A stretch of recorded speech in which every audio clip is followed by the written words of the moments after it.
dipilih oleh Indonesia. Tuan rumah akan mengambil sepakan penalti yang pertama. Lebaran yang terus dipikul dan kita nantikan daripada Titus Bonai. Jadi keyakinan yang diletakkan oleh Indonesia kepada Titus Bonai ini, pemain yang semakin menjadi kesayangan. Tetapi Khairul Fahmi Encik Mat, pemain yang sentiasa menjadi harapan kita untuk cuba menyekat sepakan pertama ini yang akan diambil oleh Titus Bonai, pemain dari kelahiran Papua. Dapat bayangkan di kanan yang saya kira pihak lebih tinggi buat Titus Bonai.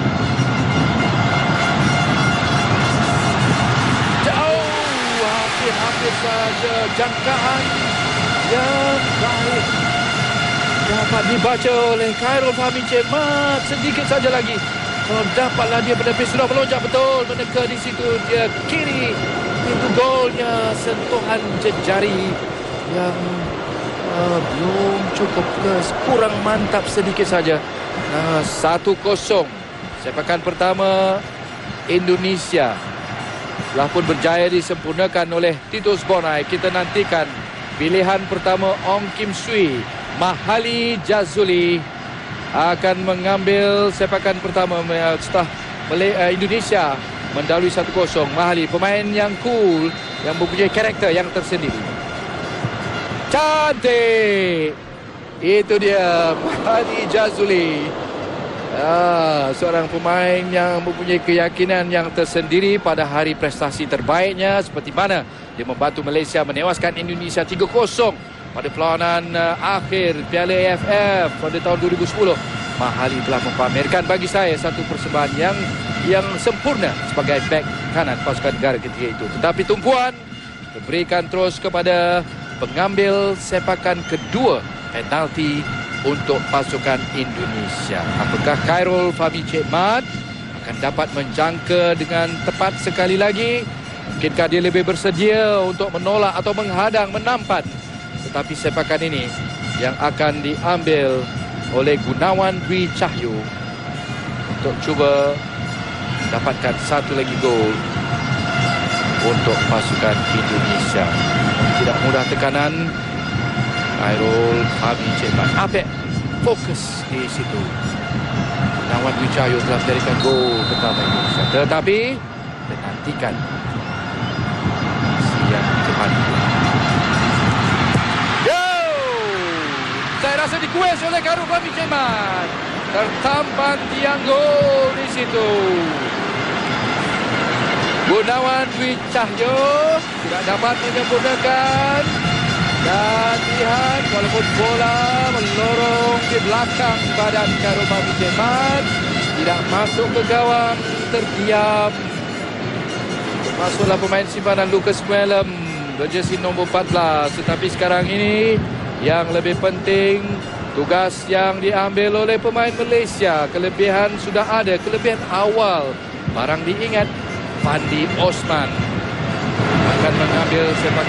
Apakah kelebihan akan dapat clear? Nantikan. Cantik Fandi Osman. Gol kedua. Kedudukan yang baik setakat ini untuk Malaysia. Yakin sekali dia ke sebelah kanan pintu gol. Pasukan Indonesia menewaskan Kurnia Mega. Padu dan berkeyakinan sekali. Tidak heranlah diucapkan syabas. Dan saya pasti sedikit sebanyak turut meniupkan semangat dan keyakinan. Lihat keceriaan dan wajah tenang mereka masih lagi seakan-akan berseloroh sesama sendiri. Tetapi Rahmat Darmawan juga masih boleh mengharapkan kapten pasukan mereka, Egy Melgiansa, yang begitu baik peranan di separuh akhir. Dalam perlawanan ini juga merangkaikan banyak-banyak gerakan. Dan sepakan Egy selaku penendang ketiga untuk pasukan Indonesia. Melgiansa racing.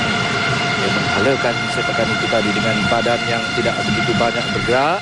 Agak sukar dibaca oleh Khairul Fahmi Encik Mat dan tidaklah terlalu ke sudut, tetapi yang penting telah percaya Jaringkan gol kedua Indonesia. Tetapi sebelum Malaysia sekarang ini, siapakah yang akan mengambil sepakan ketiga untuk Malaysia?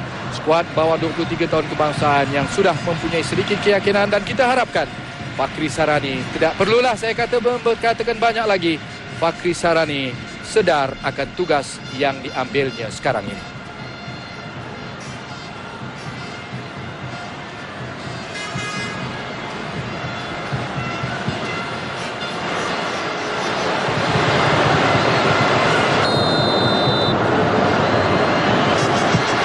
Fakhri, sepakannya lemah.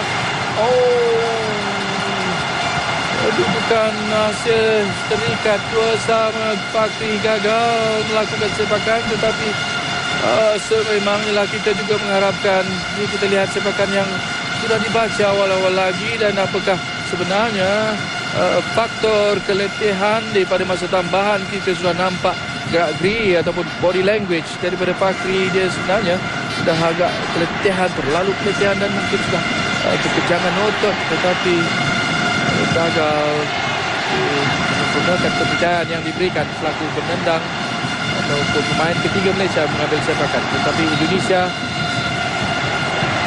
sepakan keempat untuk Indonesia masuk. Sepakan yang dilakukan oleh Abdul Rahman. Jadi kedudukan dan aksi-aksi dramatik berterusan sekarang ini. Kelebihan kembali memilih kepada pasukan Indonesia setelah Fakhri gagal menyempurnakan sepakan selaku pemain ketiga. Kita harapkan ini dia sepakan keempat yang akan diambil oleh Fadli Shaz, dapat memastikan Malaysia untuk mengikat kedudukan semula. 3-2 sekarang ini Indonesia mengambil. Main sepakan kidal. Fadli Shaz, pemain pertahanan.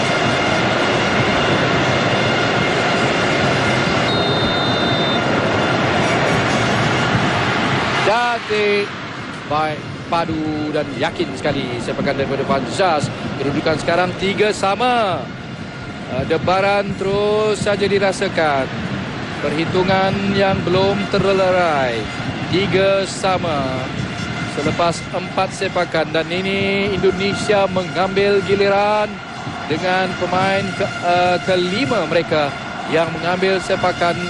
Kalau dalam mengikut perhitungan biasa, ini adalah pemain yang akan mengambil sepakan terakhir, kelima dan terakhir. Kalau tidaklah terikat, barulah ditentukan dengan pengambil yang mengambil sepakan sudden death. Tapi kita tunggu dulu, mampukah Ferdinand Sinaga untuk menyempurnakan sepakan ini. Dapat diselamatkan. Sinaga tertewas di situ.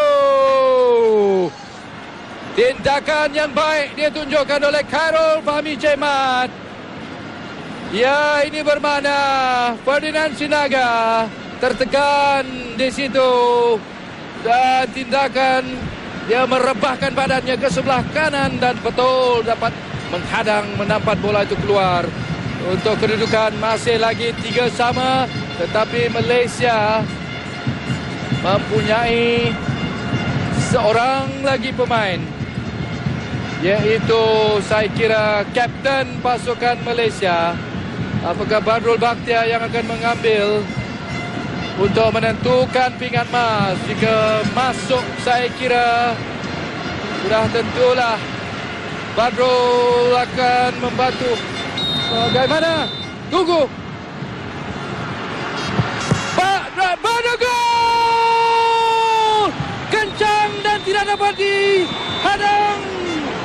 Kerana kekencangan, kederasan sepakan itu tadi, walaupun dapat ditampan oleh Kurnia Mega, tetapi bola masuk.